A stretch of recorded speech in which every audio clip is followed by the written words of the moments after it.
Buenas noches, bienvenidos todos a esta sesión del capítulo de cadera y rodilla del Colegio Mexicano de Ortopedia. Es una sesión especial en tiempos especiales. La educación y la formación médica en la especialidad de ortopedia en los tiempos modernos y tiempos difíciles. Y para esto, pues, el día de hoy tenemos un panel de expertos, profesores, relacionados todos con la educación médica y además grandes amigos. Especialmente quiero agradecer la presencia del doctor Saúl Martínez de Colombia, quien nos acompaña en este webinar. Le quiero ceder la palabra al doctor Víctor Aguirre para que haga la presentación y el currículum de cada uno de los profesores. Víctor, buenas noches y bienvenido. Gracias. Doctor Negrete, buenas noches, muchas gracias por la presentación. Quiero también agradecer a todos los panelistas, a todos los profesores que nos van a acompañar, que están ahora con nosotros en este seminario sobre educación. Vamos a hacer una breve introducción sobre el tema que nos atañe. No es un tema muy taquillero como platicábamos hace un momento tras bambalinas, pero creo que es muy importante porque todos estamos inmersos en este quehacer cotidiano de una manera o de otra. Me permiten habilitar mi pantalla para hacer una breve presentación de los profesores.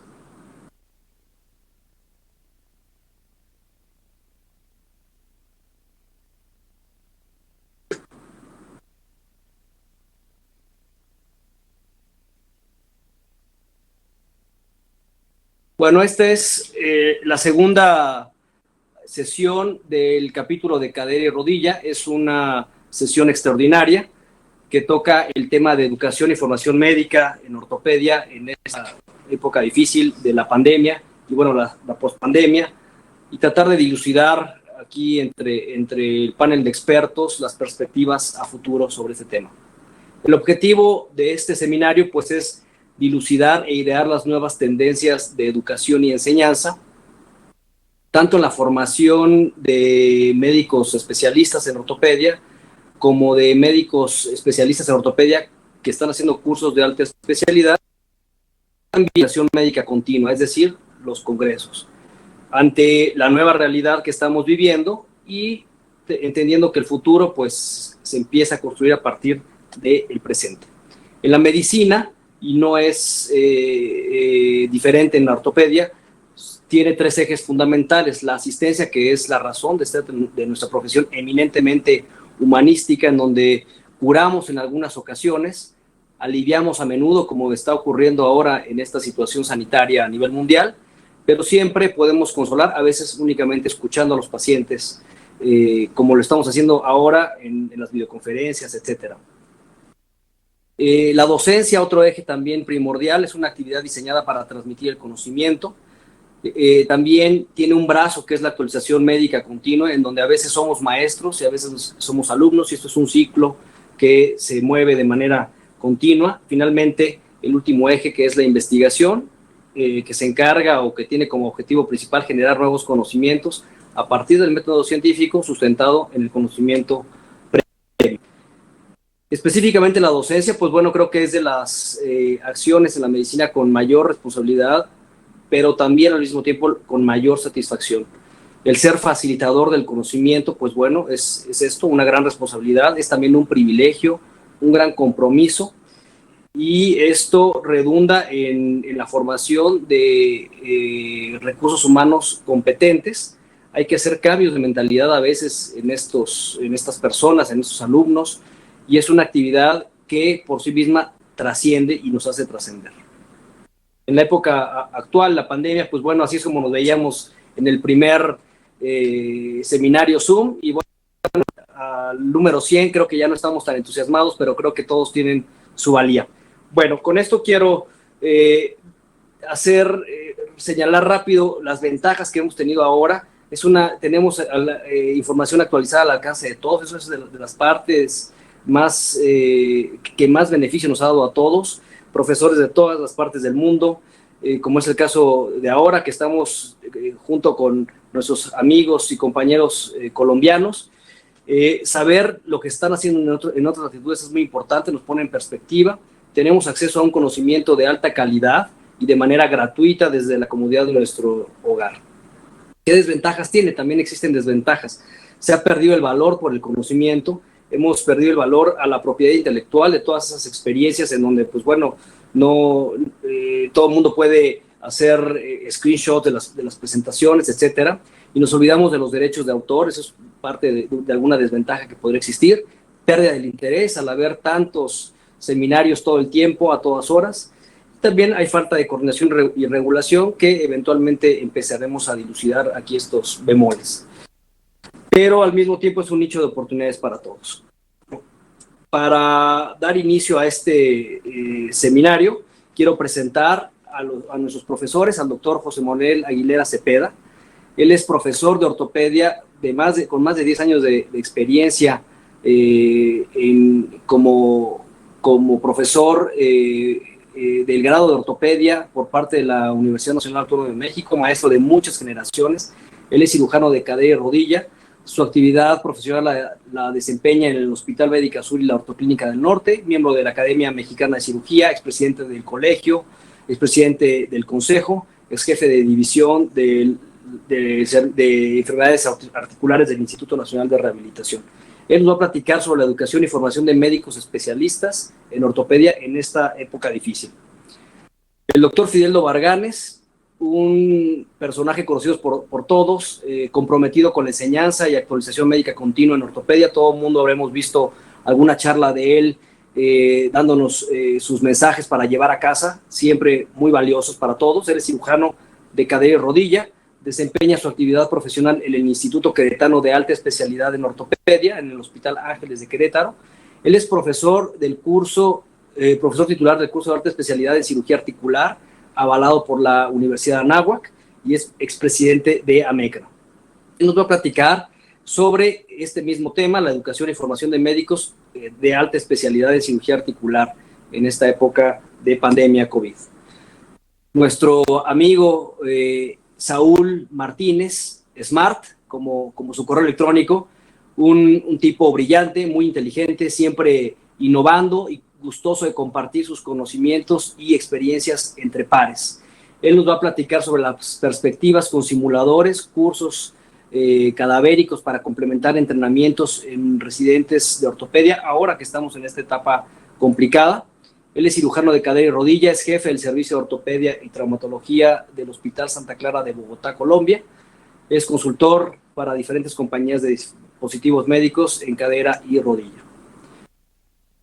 El doctor Justino Fernández Palomo, excelente cirujano, buen amigo, apasionado de su profesión y siempre también dispuesto a compartir sus experiencias. Él es cirujano de cadera y pelvis, tiene como actividad profesional, él se desarrolla en el Centro Médico ABC de Santa Fe, en la Ciudad de México.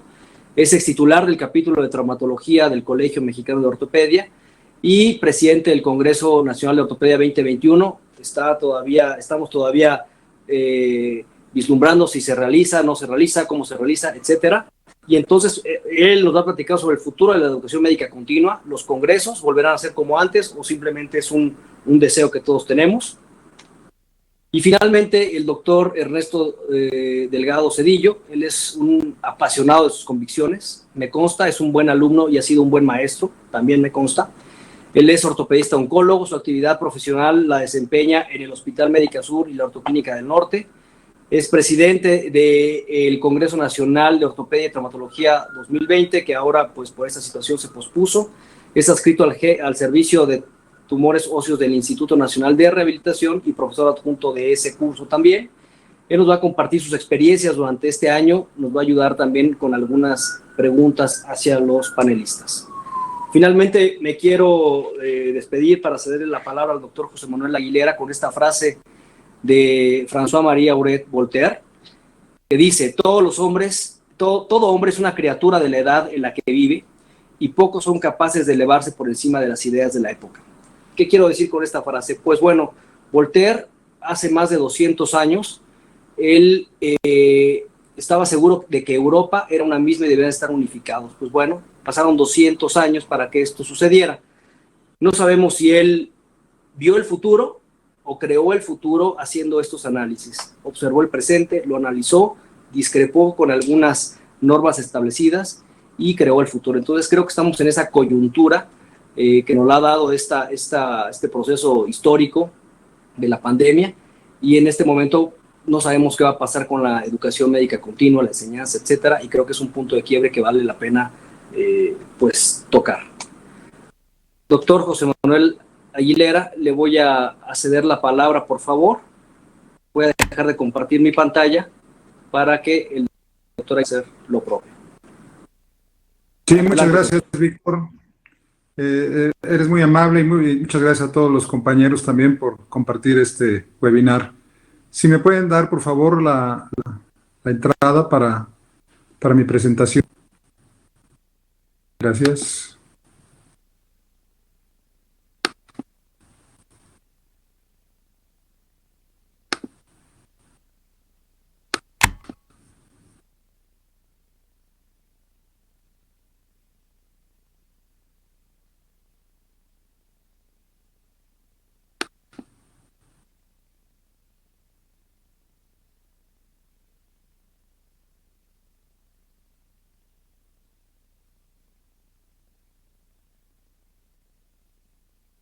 Ya está.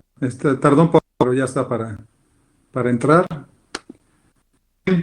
A mí me tocó hablar sobre la educación y la formación de médicos especialistas en ortopedia en esta era de pandemia y en esta hora de ver qué es lo que está pasando con nosotros, con nuestros médicos en preparación, en formación.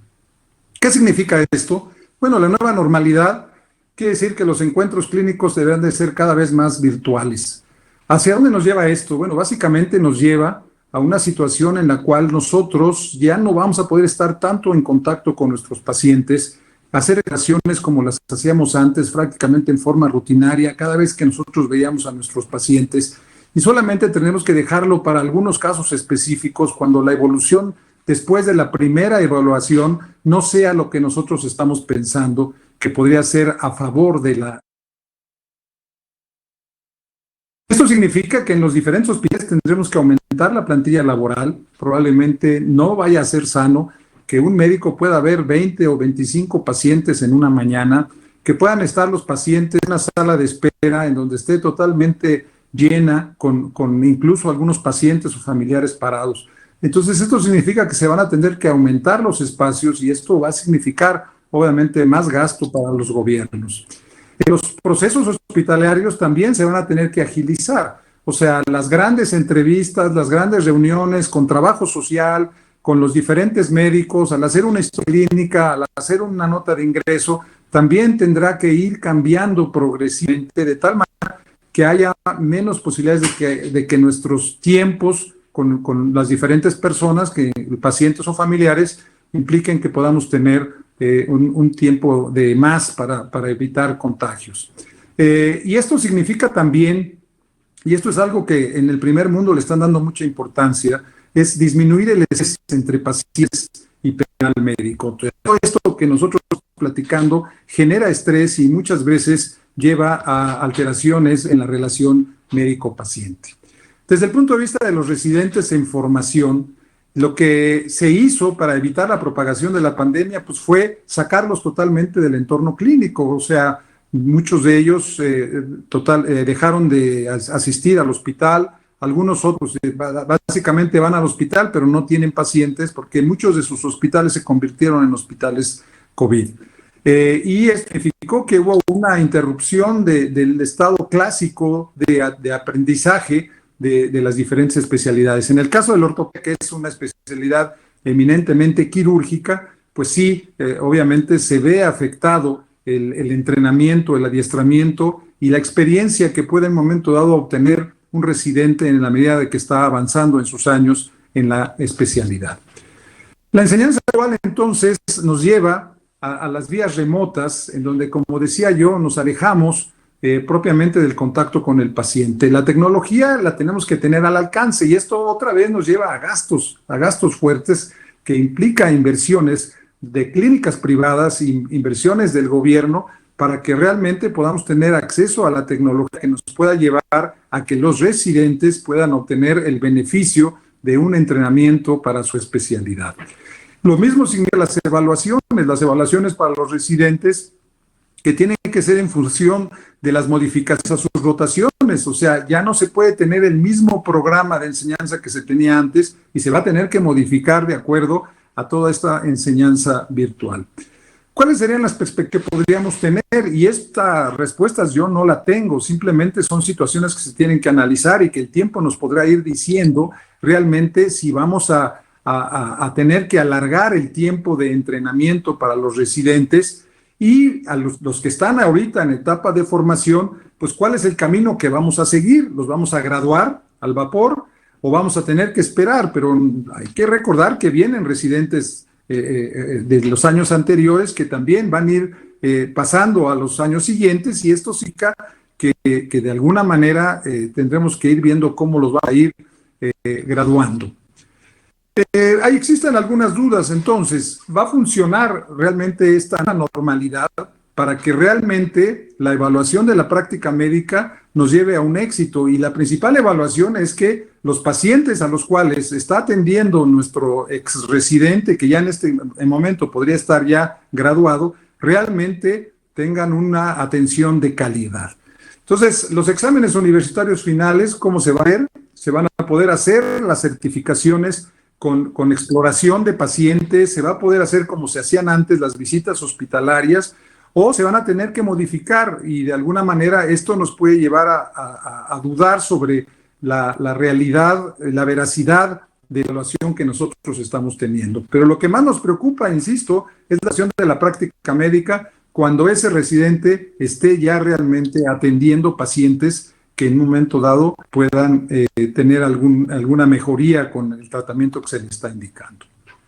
Otro asunto que también causa realmente mucha inquietud, tanto en el primer mundo como en muchos de los hospitales, es la salud mental.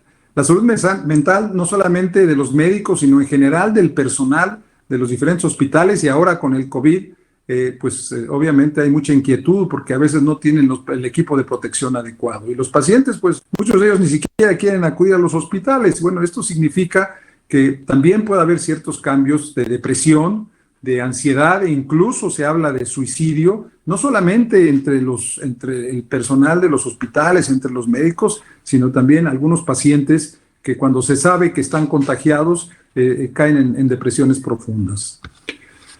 Entonces, las estrategias para la enseñanza médica es perfeccionar las técnicas digitales. Definitivamente es uno de los puntos importantes, y como les decía, esto va a significar gastos económicos fuertes. En la decisión de los cambios se tienen que involucrar a los profesores y a los alumnos. Esto se genera a través de un aprendizaje que podría ser incluso con ensayos, errores, en donde se podría buscar que a través de la experiencia se vaya mejorando todo este proceso de enseñanza a través de todas las técnicas digitales. Reconocer oportunamente, y esto otra vez, insisto, porque la bibliografía habla mucho de esto, que es el trastorno de estrés postraumático. O sea, realmente lo que sucede, aunque no haya sido un trauma con un golpe directo, sí, el trauma de lo que hemos vivido, a muchas gentes les genera estrés, y aquellas que estamos en el área médica, pues también nos enfrentamos con muchos problemas relacionados no solamente con nosotros mismos, sino también con nuestros pacientes. Esto es algo de lo que va a hablar más adelante Saúl, que es un poquitito, lo voy a dejar un momento, es lo que implica los simuladores, y puede ser una parte importante de la enseñanza. Este es un video que yo tomé en Viena hace 3 años, en el 2017, y esto ha seguido avanzando. Seguramente Saúl nos va a comentar algo relacionado con esto.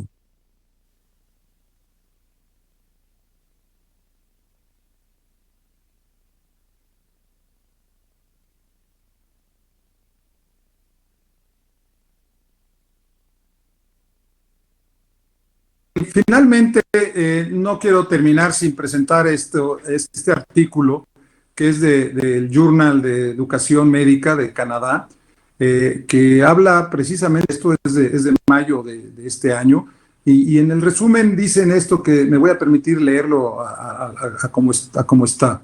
La pandemia de COVID-19 ha impactado sustancialmente la educación médica tal como la conocíamos. Es vital que colaboremos y aprendamos unos de otros.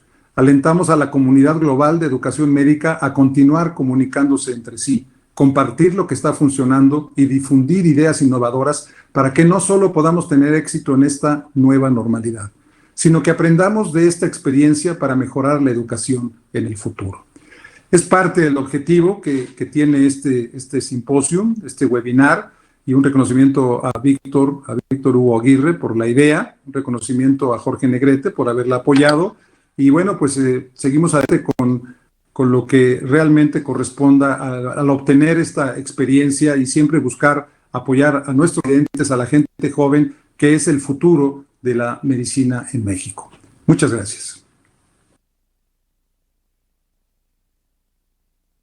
Doctor Aguilera, muchas gracias por su presentación. Creo que es lo que necesitamos todos, el compartir estas ideas innovadoras, el comentar qué se están haciendo en otros lugares, en otros hospitales, centros hospitalarios, etcétera. Y bueno, y máxime con la gente de tanta experiencia como son todos ustedes. A continuación, quiero presentar al doctor Fidel García Barganes Barlow, con el tema Educación y Formación de Médicos de Alta Especialidad en Cirugía Articular en la era COVID. Él es, como les comentaba, profesor de un curso de alta especialidad avalado por la Universidad de Anáhuac. Entonces creo que es una autoridad para platicarnos sobre qué hizo, qué está haciendo ahora. Nos comentaba que creo que sus muchachos regresan ya, no sin antes una prueba de PCR. Entonces también esto quisiera que nos comentara. Adelante. Perfecto, muchas gracias. ¿Están viendo mi pantalla? Sí, muy bien. Perfecto. Bueno, pues primero que nada quisiera agradecer al Colegio Mexicano de Ortopedia, a Jorge Negrete, por la organización de todos estos webinars que creo que son muy importantes para el desarrollo y la continuidad de la enseñanza médica en estos tiempos de COVID. Y a Víctor por la idea de hacer esto en el capítulo de rodilla y de cadera. Felicidades a todos nuestros compañeros, gracias por participar. Y esa plática complementa en parte lo que acaba de platicar el doctor Aguilera. La diferencia es que a mí me quedaron a hablar sobre qué pasa con los cursos de alta especialidad, donde a diferencia de la residencia general de ortopedia, aquí estamos hablando normalmente de un solo año de preparación para el fellow que está haciendo un curso de alta especialidad. En particular nosotros tenemos un curso de alta especialidad en cirugía articular directamente en rodilla, cadera y hombro.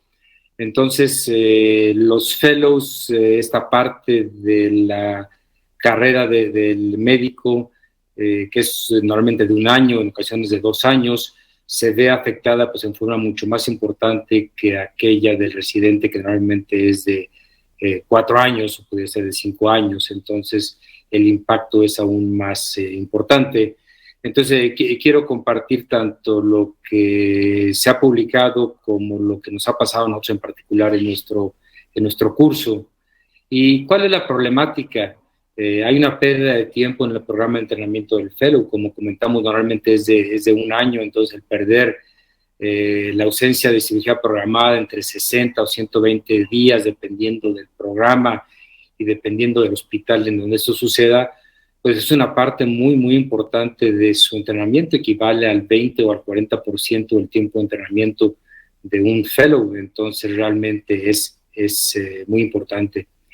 La otra problemática es cuándo va realmente a regresar los hospitales, tanto públicos como privados, a la cirugía programada y cómo van a regresar. Este es un problema severo, más aún en los hospitales públicos, porque los hospitales públicos se están dedicando, como sabemos, a la atención del paciente COVID. Entonces, el trastorno en el entrenamiento del fellow es aún más importante y no sabemos ni cuándo vamos a regresar realmente en forma normal a trabajar, ni cómo vamos a regresar.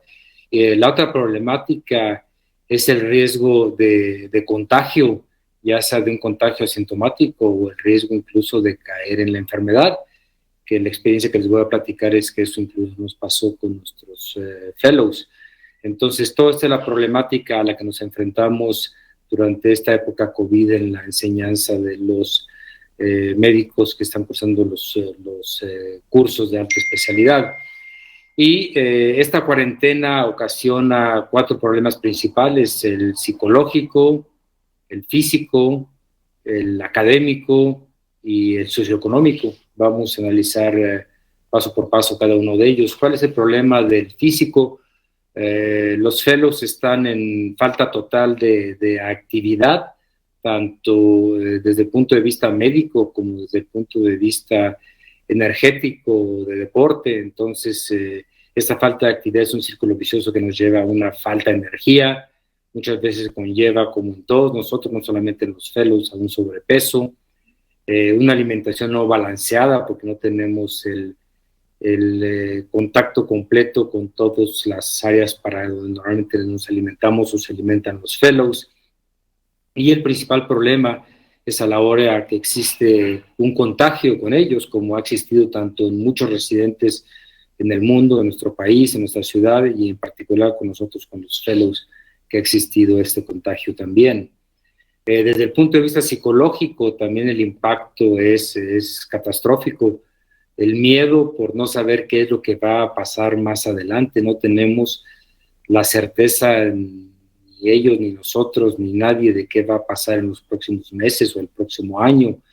Hay una gran frustración por no poder seguir el programa de estudios, una desilusión, ya que los casos siguen en aumento y el hecho de haber invertido para todos los fellows un tiempo y dinero en continuar los estudios de alta especialidad y ver frustrado este programa en forma al menos parcial es finalmente una desilusión psicológica importante para el que está sufriendo esto, el fellow. Ansiedad por no saber cuánto tiempo más va a durar esto, cuánto tiempo va a durar el cese de los estudios, cuánto se va a trastornar su aprendizaje, y muchos de ellos, como ya comentó el doctor Aguilera, caen en tristeza y depresión. Incluso pues ya se han reportado casos de suicidios entre médicos por enfrentarse a este tipo de problemática, ¿no? La afección por un posible contagio o la ocurrencia real del mismo contagio es un aspecto psicológico bien importante que vamos a comentar más adelante cómo sucedió en nuestro grupo. Entonces, todos estos aspectos psicológicos influyen en forma considerable en la psique del fellow. Y desde el punto de vista académico, como ya comentó el doctor Aguilera, en los residentes, más intenso en los médicos, y como comentarán más adelante los demás ponentes, las soluciones parciales. Obviamente el problema académico de no poder continuar con un programa que estaba inicialmente planteado. Todos los que entran a un programa de alta especialidad planean qué va a pasar en su próximo año, qué van a hacer, dónde van a ir a rotar, qué enseñanza van a tener, qué van a aprender a operar, qué van a aprender desde el punto de vista académico, etcétera, y pues todas esas cosas se trastornan. Hay una pérdida en parte del programa quirúrgico para poder desarrollar las habilidades que, como sabemos y como ya se comentó en nuestra especialidad, pues la adquisición de habilidades quirúrgicas es la parte más importante que requiere aprender un fellow en este programa. Y obviamente con los trastornos que vemos que están pasando y que comentaremos que seguirán sucediendo, esto es trascendental para la formación quirúrgica del fellow. El cese del tipo de actividades educativas fuera del hospital, como los cursos y los congresos nacionales e internacionales que forman parte del programa académico de un programa de un fellow de este tipo, también conlleva una pérdida en el balance educativo que va a recibir el fellow y obviamente es de consecuencia importante para su formación.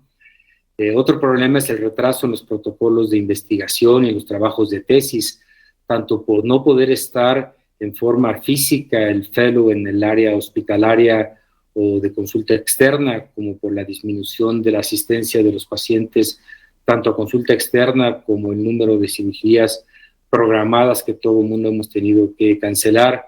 lo cual retrasa también tanto el aprendizaje quirúrgico como la organización y el desarrollo de estos protocolos de investigación y trabajos de tesis. Por otro lado, la pérdida de las rotaciones en otros hospitales. Parte importante de un programa de fellows es tanto el aprendizaje que logran en el propio programa como sus rotaciones que tienen en otros hospitales nacionales o internacionales, como es en nuestro caso, y lo cual se vio afectado y perdido en forma completa durante este periodo. Vamos a comentar cuáles van a ser las soluciones que queremos tomar en cuenta para ver si lo podemos mejorar. El otro aspecto es el socioeconómico. Desde el punto de vista social, el no poder estar con su familia, el estar aislados, es una parte importante en este aspecto en el fellow, el alejarse de los amigos, obviamente de por sí en un programa de este tipo donde está uno metido todo el tiempo en el hospital para aprovechar al máximo durante un año la presencia en el hospital, se aleja uno de los amigos en condiciones de este tipo, pues aún esto es peor. La falta de ingresos económicos, normalmente el fellow que entra a un programa de este tipo, pues calcula que esto va a durar un año y hace cálculos económicos para poder llevar a buen término la finalización del curso y hace un cálculo económico para poder regresar a trabajar en un futuro, etcétera. Entonces todo esto se ve afectado en forma considerable. Y la falta de los pacientes en los consultorios para la consulta externa o la programación de cirugías, lo cual se ve tanto en la época en que cancelamos por completo la cirugía y la consulta externa, como ahora que a pesar de que supuestamente estamos regresando a esta nueva normalidad, como todos sabemos, estamos en la época de más alto contagio en todo el país. A pesar de eso, estamos regresando tanto a consulta como a cirugía, como a las actividades no esenciales dentro de nuestro país. ¿Y cuáles son las tácticas de solución? Bueno, lo que ya comentamos y se va a seguir comentando ahora, la educación en línea ha crecido en forma importante y nos ha servido también para darnos cuenta que probablemente podamos seguir en un futuro esta educación en línea en forma más completa y más frecuente. La discusión y la presentación de los casos clínicos del hospital, hacerla en vía remota, en línea, también ha solucionado parte de la problemática. Y la discusión de artículos, sustituimos en parte importante durante la época de más cancelación de cirugías, la discusión de artículos de la literatura a través de nuestras reuniones diarias, a través de estas reuniones virtuales que han sido muy importantes y que creo que también todos aprendimos mucho de ellas, de cómo hacerlas y probablemente logramos un entrenamiento un poco más teórico que práctico y eso compensó en parte esto. La gran cantidad de webinars que se presentan tanto a nivel nacional, local e internacional. Si nos quejamos de la falta de congresos, bueno, tenemos una gran cantidad de webinars, lo cual resulta incluso a veces hasta complicado estar en una parte importante de ellos. Hay que estar al pendiente de los que son de interés para cada uno de nosotros en particular y para los fellows dependiendo de su programa de alta especialidad, para estar asistiendo a ellos, pero sí es una gran ventaja el poder asistir a todos estos webinars que desde el punto de vista mundial se presentan gracias a todos los colegios, sociedades, tanto nacionales como internacionales. ¿Qué otras tácticas de solución tenemos? Es difícil aumentar el ritmo quirúrgico al regreso de la misma problemática de la pandemia. ¿Por qué? Porque a pesar de que cuando regresamos en teoría a hacer cirugía programada hubo una cantidad importante de casos que estaban retrasados, finalmente en la actualidad los pacientes no quieren ir a los hospitales, no quieren operarse por miedo a qué es lo que va a pasar. Entonces el aumentar el ritmo quirúrgico tanto en hospitales públicos como en los programas privados es muy complicado y no va a ser fácil que eso sea una solución. La otra manera es aumentar el periodo de entrenamiento para compensar esta falta de entrenamiento que va a ser de 3 a 6 meses o probablemente de más. Sin embargo, como comentó el doctor Aguilera, esto lleva dificultades tácticas porque pues hay otros médicos que están esperando entrar el siguiente año al programa de fellows, como así mismo comentaba él en el programa de residentes, y conlleva también dificultades económicas, puesto que no es fácil decir, ok, voy a estar 3 meses más o 6 meses más con la misma problemática económica a la que me planeé cuando el curso originalmente era de 1 año, de 2 años. Las rotaciones extrahospitalarias, vamos a tratar de realizarlas tentativamente al término de la pandemia o el término de curso en marzo del 2021, y si ya están abiertas las rotaciones en los hospitales, sobre todo internacionales, pues trataremos de que la gente que nos recibía a nuestros fellows o a los fellows de cualquier programa los vuelva a recibir, pero esto pues dependerá de muchas cosas, no nada más de nosotros y de ellos, sino de cómo está la situación de sanidad a nivel mundial, ¿no? ¿Cuál es la situación personal de nuestro curso? Nuestro curso, como comenté, es un curso de alta especialidad en cirugía de rodilla, cadera y hombro, y tenemos 3 fellows en nuestro curso, y cancelamos la cirugía programada y la consulta externa desde el 15 de marzo hasta el 30 de mayo, lo cual fueron 10 semanas. Durante esas 10 semanas únicamente operamos urgencias reales como fracturas o lesiones articulares o infecciones, cosas de ese tipo que ya se comentaron en webinars previos del Colegio Mexicano de Ortopedia. Los fellows fueron enviados a sus casas, algunos, la mayor parte de ellos no vivían en la ciudad de Querétaro en nuestro caso, entonces fueron algunos de ellos a su ciudad, otros se quedaron aquí fuera del hospital, en casas que habilitamos para que pudieran estar ahí, en lugar de estar en el hospital, que es su residencia original. Hicimos reuniones diarias de enseñanza en forma virtual, lo cual, como comenté, sí fue de trascendencia porque aumentó el grado de preparación desde el punto de vista teórico, y se siguió el curso desde el punto de vista teórico. Sin embargo, el curso práctico pues se redujo durante esas 10 semanas únicamente a pacientes prácticamente fracturados. Reiniciamos la cirugía programada el 1 de junio con aproximadamente un 50% del volumen normal, y básicamente pacientes que tenían pendiente operarse desde los meses anteriores.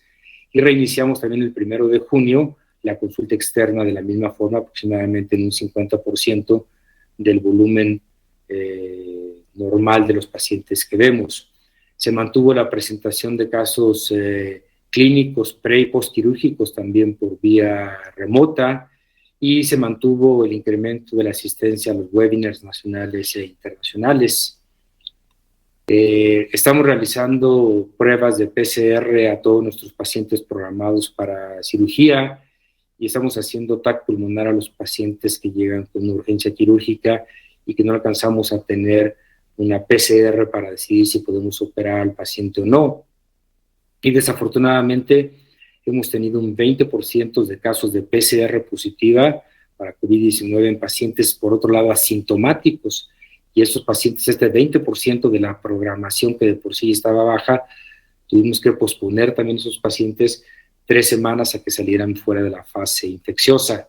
Y es de llamar la atención que este 20% de casos eran totalmente asintomáticos, y que muchos de ellos, incluso sus familiares, eran negativos, y esto viene todavía a sembrar más desconfianza, más incertidumbre en qué está pasando con todo esto, cuánto de estas pruebas son realmente positivas, cuáles son negativas, cuáles son las falsas, cuáles son las verdaderas, etcétera. De nuestros 3 fellows, 2 de ellos se contagiaron y dieron PCR positiva y fueron sintomáticos moderados. Requirieron de aislamiento en casa por 3 semanas, lo cual todavía disminuyó incluso más su periodo de entrenamiento y su entrenamiento en sus capacidades quirúrgicas, y obviamente afectó su aspecto psicológico aún más. Uno de nuestros fellows es extranjero, entonces pues está solo aquí, y todo esto ha representado un problema tanto desde el punto de vista físico, psicológico, asistencial, etcétera.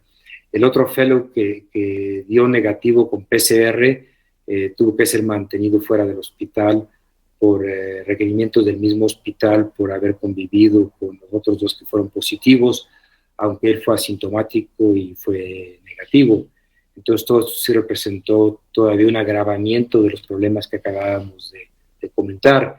Este contagio ocasionó todavía un mayor trastorno al ya sufrido en lo explicado en lo general. El mayor trastorno de la enseñanza de los fellows fue la alteración en su programa de trabajo, sus protocolos de investigación, su trabajo en cirugía y en consulta externa, y la pérdida de adquisiciones en habilidades tanto quirúrgicas como en consulta externa. En conclusión, podemos decir que todo esto causó una gran frustración y tristeza para el fellow, una gran frustración y tristeza y alteración del trabajo para todos. Como todos sabemos, ellos son parte importante del trabajo de un grupo donde hay fellows o donde hay residentes y donde ellos forman parte importante de esa elaboración del trabajo diario. Y lo peor de todo es que esto aún no termina, y lo peor es que no sabemos cuándo lo hará, no sabemos cuándo va a terminar. Y como dijo Pancho Villa, dijo, agárrense, canijos, que si esto está feo, lo peor viene más adelante. Muchas gracias.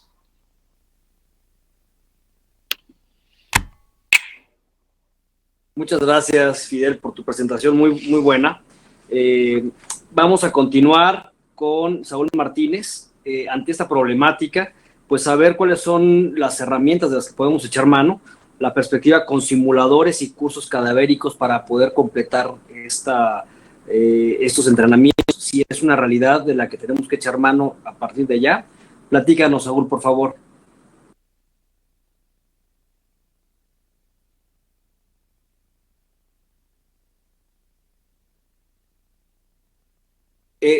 Por favor, Saúl, habilita tu audio, no te escuchamos.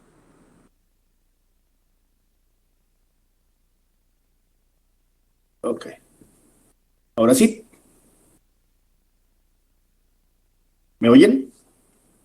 Fuerte y claro, muy bien. Ok, listo. Víctor, gracias por la introducción. Y estaba diciendo que yo pensaba que yo iba a ser el lúgubre del grupo, pero creo que me van ganando.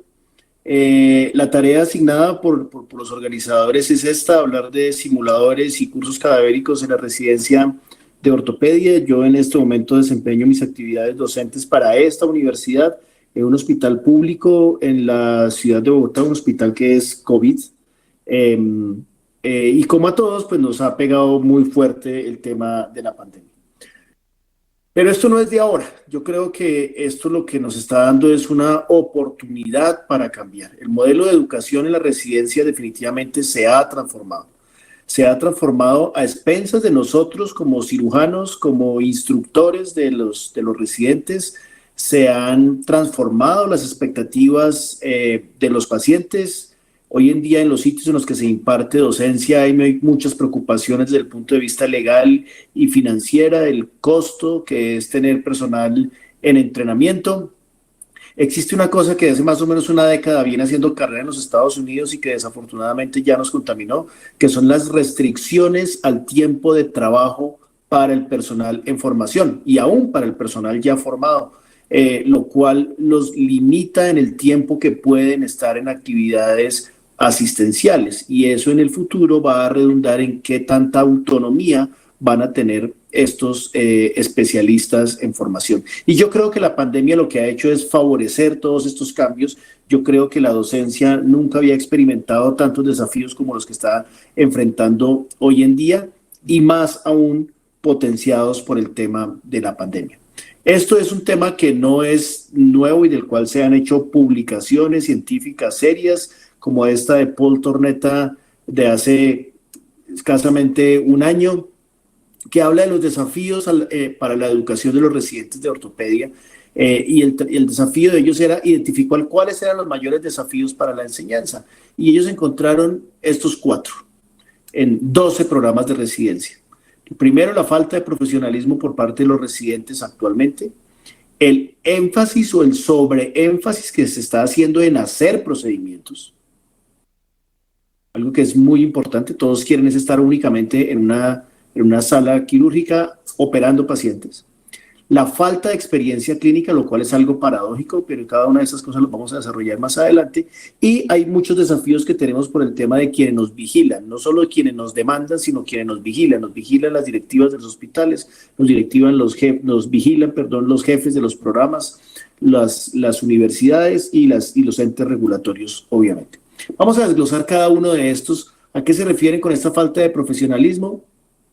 Desafortunadamente, como está hoy en día los programas de especialidad, se piensa es en horas de trabajo, y eso ha hecho que los residentes cambien su mentalidad a un trabajo por turno, no a un trabajo que es una profesión y que tiene unas obligaciones y unas responsabilidades. Entonces los residentes entran como en un modo encendido cuando están en el hospital, y apenas salen del hospital o salen de su turno, entran en un modo apagado, ya no tengo nada que ver con mis pacientes.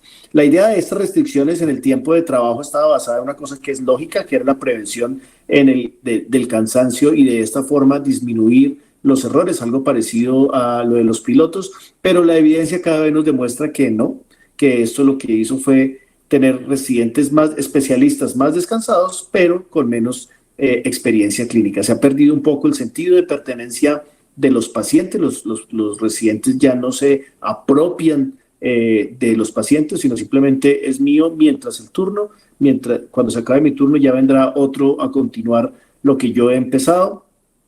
Y se les olvida que todas las actividades que involucran pacientes son educativas. Uno no puede trazar una línea entre lo que es asistencial y lo que es formativo, porque todas las actividades educativas forman. El otro desafío que tenemos hoy en día, potenciado con el tema del COVID, es el énfasis, en los sobreénfasis en hacer en los procedimientos, y probablemente el tiempo que invierta un residente en la consulta externa, en la clínica, sea la experiencia más valiosa desde el punto de vista educativo para los residentes, porque aprender cirugía pasa en buena parte por un tema de entrenamiento de habilidades, y ahí es donde los cadáveres y los simuladores pueden ayudar, pero probablemente lo que uno necesita transmitirle a los residentes que está formando no es cómo se opera, sino cuándo no operar, a quién no debo operar. ¿Por qué es tan importante la consulta externa? Y por eso es una herramienta muy útil para la formación de un residente a un quirúrgico. Es que usted ahí es donde aborda el problema, usted se da cuenta cuáles son las utilidades que tiene el examen físico y el proceso de toma de decisiones con el paciente. Y ahí es donde uno puede fortalecer las habilidades de comunicación, de lenguaje, de interpretación que el residente tenga con el paciente. Sobre todo aprender cuándo no operar a los pacientes. Y más aún, el producto de lo que se opera se evalúa en la consulta. Los desenlaces de los tratamientos quirúrgicos y no quirúrgicos se tienen es en la consulta externa. Pero desafortunadamente en la mayoría de los programas de formación, a lo que se le da mucho énfasis, aún en los programas americanos, es en las bitácoras de los procedimientos en últimas, para poder promocionarse de un nivel a otro. No hay duda que todos operamos cada vez más. Los procedimientos quirúrgicos en todas las especialidades se han aumentado, y nosotros no somos la excepción. La cantidad de artroplastes que hacemos hoy en día es mucho más que las que hacíamos hace 10 años. La cantidad de procedimientos invasivos en columna son mucho más que las que se hacían hace 15 o 20 años. Los procedimientos de medicina deportiva son muchísimos más. Entonces no es tan lógico que, a pesar de que hacemos más procedimientos, los residentes tienen menos experiencia clínica, y eso tiene que ver con que se ha perdido el concepto de la responsabilidad gradual que tienen que tener los residentes. Los residentes tienen ahora más experiencias, pero tienen menos responsabilidad con esa experiencia. Entonces ellos son independientes de asumir la responsabilidad de los pacientes, y se les mantienen más supervisados durante todo su proceso de formación. Se mantiene el mismo nivel de supervisión durante toda la residencia, y eso lo que hace es que su juicio crítico, su toma de decisiones, la evaluación de las mismas no se cultive. Y como dijo William Halsted durante el siglo XX, que en eso se basó buena parte de las residencias quirúrgicas, era vea uno, haga uno, enseñe uno. Eso hoy en día no es socialmente bien visto ni aceptado porque nos vigilan. Y ese es el cuarto desafío, la vigilancia externa, que de nuestra parte viene de los gobiernos que acreditan a las universidades a tener un programa de especialidad, las universidades que exigen simplemente unos mínimos de cada uno de los procedimientos, tanto en volumen como en conocimientos muy limitados para simplemente cumplir, y en los hospitales que cada vez tenemos más presión para producir, y eso hace que sea todo un desafío el tema de la formación de residentes hoy en día. ¿Qué es lo que espera la sociedad de un especialista? Que tenga las suficientes habilidades quirúrgicas para hacer una amplia gama de procedimientos quirúrgicos, y eso es lo que desafortunadamente no estamos viendo. O sea, definitivamente sí hay una brecha entre el conocimiento, el cual es de muy fácil adquisición hoy en día, del cual la oferta es muy amplia, pero tenemos un problema con la toma de decisiones y con la autonomía, con el desenvolvimiento en la práctica profesional de esos especialistas. Y aquí es donde la simulación quirúrgica probablemente pueda jugar un papel. Y cuando hablamos de simulación, son muchos los escenarios de simulación, no es solo la cosa muy elegante de realidad virtual. Vamos a ver muchísimos. Están los huesos sintéticos, la realidad virtual, los simuladores de artroscopia. Hay muchos procedimientos de mano, de hombro, que ya están plenamente establecidos como herramientas válidas para entrenarse en procedimientos quirúrgicos, pero todas estas modalidades simplemente cumplen un propósito, y es que la persona se familiarice con las herramientas que se utilicen para hacer X o Y procedimiento. Las disecciones en cadáveres que nos permiten hacer abordajes con anatomía real, pues tienen el problema que son cadáveres que no sangran, pero que lo que hacen es ofrecer un entorno de seguridad para la persona que se está entrenando, para que pueda reproducir ese escenario seguro en la práctica quirúrgica algún día. Y esto no es exótico que las personas en formación tengan acceso más a cadáveres, a escenarios quirúrgicos muy parecidos a los de un hospital, con intensificador de imágenes, con la misma lámpara cielítica, las mismas mesas, el mismo instrumental, cosa que hace un tiempo no era posible hacerlo. Hoy en día podemos hacer de forma segura, simular inclusive las fracturas de diferentes segmentos, utilizar los implantes como si estuviéramos en cirugía, con las mismas especificaciones. Y eso definitivamente es muy seguro para los pacientes, es muy seguro para la persona que está aprendiendo. Aquí nadie se va a complicar, aquí nadie lo va a demandar, aquí no va a haber complicaciones. Queremos que todas esas cosas pasen en estos escenarios de simulación, pero ¿qué tanto esto se puede reproducir en la práctica profesional? Yo creo que los escenarios de simulación más importantes son estos. Los escenarios de simulación en los cuales motivamos a la gente y la cuestionamos respecto a la toma de decisiones que tiene que hacer frente a un caso clínico real. El entrenamiento en habilidades manuales con cadáveres o con modelos o con realidad virtual es muy útil, sirve muchísimo, pero probablemente lo que más tenemos que trabajar sea en el juicio clínico del paciente. Y todas esas actividades, además, siempre tienen que tener supervisión. Y es algo que todos los programas de residencia tienen que tener en cuenta. Tiene que haber alguien que esté supervisando estos ejercicios, porque de lo contrario son demasiado costosos y son infructuosos si no tienen una supervisión y una evaluación juiciosa. Los modelos de realidad virtual, hablando específicamente de cirugía de cadera, lo que han permitido es que los procedimientos, la gente se aprenda el paso a paso de cada uno de los procedimientos y los repita de forma mecánica, pero no tienen en cuenta la variabilidad de los pacientes, no tienen en cuenta la variabilidad de las posibles complicaciones, y eso lleva a que algunas veces piensen que en cirugía va a ser exactamente igual a como lo hacen con la realidad virtual, perdón. La simulación definitivamente es costosa, hay de todos los calibres, pero si uno va a hacer simulación, por ejemplo, con cadáveres, conseguir los cadáveres el mantenimiento de los mismos es costoso, la gente que los mantiene, que los manipula, que los viste, todo eso cuesta, y eso significa que la persona se tiene que alejar de sus obligaciones clínicas.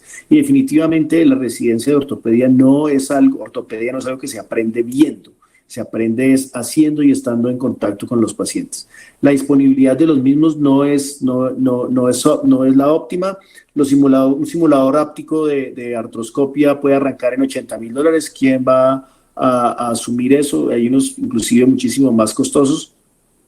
Los huesos sintéticos son mucho menos costosos, pero lo que hay que invertir es en los profesores que estén pendientes de que se haga el procedimiento de verdad como es una simulación, y no que simplemente se coja un hueso y se le instale un implante, y además se debe asegurar que se tengan los implantes, la disponibilidad de los implantes adecuada, porque esto no es infrecuente que vea uno de los estudiantes muy atento haciendo su procedimiento, otro distraído y otro mirando otra cosa en la mesa de al lado.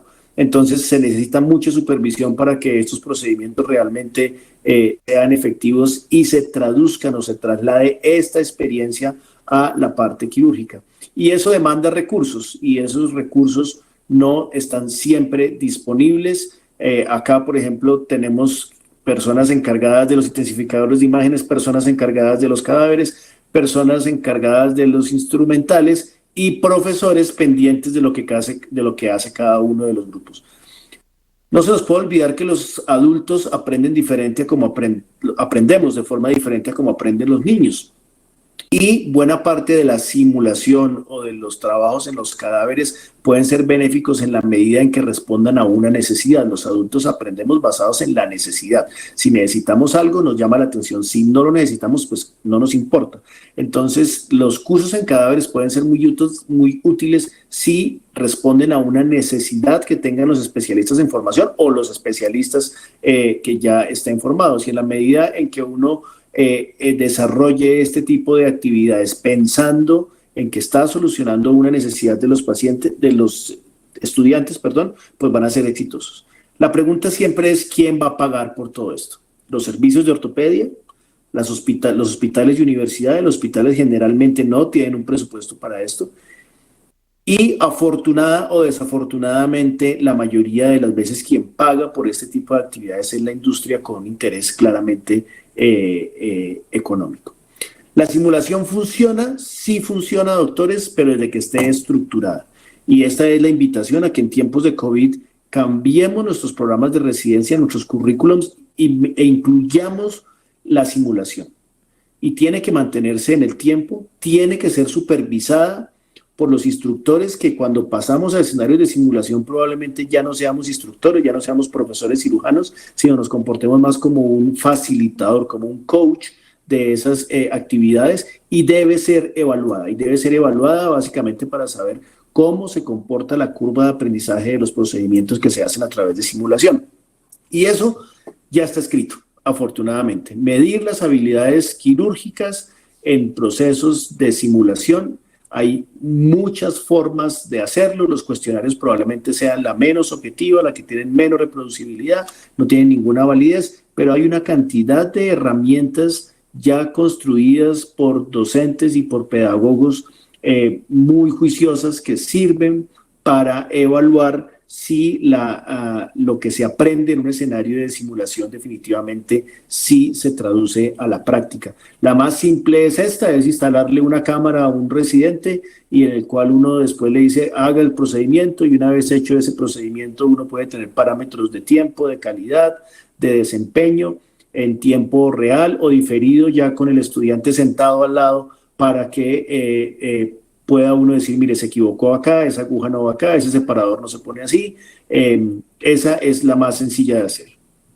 En tiempos de pandemia, definitivamente el desafío para la educación es mayor, pero el desafío no es nuevo. El desafío ya se venía presentando y se viene presentando por todo lo que les acabo de decir. Obviamente el hecho de tener cirugías electivas canceladas y diferidas hace que buena parte de la práctica formativa se pierda, algo que afecta mucho no solo a los estudiantes, sino también a los profesores, a los cirujanos y a todo el personal de salud. Son los cambios dramáticos que estamos teniendo en nuestras rutinas diarias, y por lo tanto el uso de plataformas basadas en la red, las simulaciones y aplicar test de competencia básica sea este el momento. Y una cosa muy importante, nosotros siempre nos hemos quejado que nosotros no investigamos y no publicamos tanto como los americanos porque no tenemos tiempo. Pues la pandemia lo que nos ha dado es tiempo para hacer eso. Entonces, si tenemos unas buenas bases de datos, si tenemos unas historias clínicas sistematizadas, si tenemos un buen seguimiento de imágenes, este es el momento de probablemente cuestionar a los residentes como parte de su proceso formativo en preguntas de investigación buenas, sólidas, y crear un buen diseño de protocolos para llevar a cabo investigaciones serias. ¿Cuáles han sido las prioridades desde el punto de vista asistencial y de educación en la pandemia? Lo primero, mantener la salud y bienestar de los residentes, básicamente con disminución del tiempo de exposición, pero nunca los suspendimos del todo, nunca los mandamos para la casa a todos. Porque hay que proveer un cuidado clínico adecuado a los pacientes que acuden al servicio de urgencias, pero todas las actividades educativas que se hacen dentro del servicio y que van dirigidas a los residentes se han mantenido independiente de la pandemia, de forma ya no presencial, sino de forma virtual, pero con las cámaras prendidas, todo el mundo activo y todo el mundo concentrado en la actividad que estamos haciendo y fortaleciendo todas las actividades de educación. Las revistas académicas se han mantenido, las revisiones de temas sobre las plataformas web se han mantenido. Esto ha favorecido mucho más la discusión, y la discusión es un escenario de simulación clínica que ayuda a forjar el juicio crítico y favorece la toma de decisiones por parte de los residentes. Hay que motivar mucho el estudio individual, hay que ejercer presión para que no se vaya a la casa solo a comer y a ver Netflix, sino hay que motivar el estudio individual, fortalecer las actividades de investigación. El desafío que tenemos todavía es cómo evaluamos estas intervenciones, y eso es lo que todavía los expertos no se ponen de acuerdo. En conclusión, hay un consenso en la comunidad docente que la simulación debe integrarse a los currículos de formación, y eso con escenarios de pandemia, pues obviamente lo que va a hacer es que se presione aún más con el distanciamiento social, con todo lo que tenemos que hacer en el día a día. Los escenarios de simulación probablemente sean una buena herramienta. Es previsible que la evaluación en el futuro para los especialistas recién formados tengan escenarios de simulación. No solo sean exámenes, sino que los consejos de acreditación le digan, o los board le digan, ahora vamos a hacer una cirugía en este simulador, o tal procedimiento en este simulador, o vamos a hacer una discusión clínica de un caso a manera de simulación, en el que usted va a hacer todo el proceso desde cuando llega el paciente hasta cuando lo rehabilita, que eso es lo que hay que hacer. Desgraciadamente, las técnicas de medición de estas intervenciones es lo que no está estandarizado, y el entrenamiento en habilidades, doctores, es solo una parte de ser especialista en ortopedia. Tenemos que fortalecer más las habilidades comportamentales, las habilidades de escucha, las habilidades de diálogo, las habilidades de comunicación, que son una parte fundamental de lo que es ser ortopedista, y en eso la simulación nos puede ayudar muchísimo. Muchas gracias por su atención. Saúl, muchas gracias por tu presentación, de verdad, muy interesante. Creo que te fuiste un poco más allá del tema, eso es algo muy valioso, no únicamente apuntar sobre la parte quirúrgica, el adiestramiento en alguna habilidad, sino que va más allá, el desarrollar el juicio de los médicos en formación. Bueno, para continuar con el programa, quiero presentarles al doctor Justino Fernández Palomo. Él nos va a platicar sobre el futuro en la educación médica continua y saber si los congresos volverán a ser como antes o es nada más un deseo que todo el mundo tenemos. Justino, por favor. Hola, muy buenas noches. Quiero agradecer la invitación a todo el equipo, al doctor Negrete, a Víctor como presidente del capítulo, y es un gusto poder verlos a todos, poder estar con ustedes. Quiero ver nada más la forma de compartir esto, porque otra vez estamos teniendo un poquito de problema, en el sentido que no me permite compartir pantalla. ¿Me escuchan bien? Fuerte y claro. Ok. Veamos la manera porque otra vez no. Deja ver esto. A ver si Saúl se salió de la pantalla. Saúl. Yo ya cerré, ya hice todo.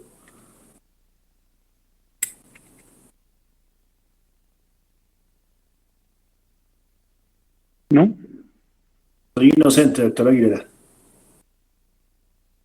No, Justino, no vemos tu pantalla todavía. No, lo que estoy viendo no me está permitiendo ni siquiera volver a abrirla. Ya me has hecho todo eso y no lo tenemos.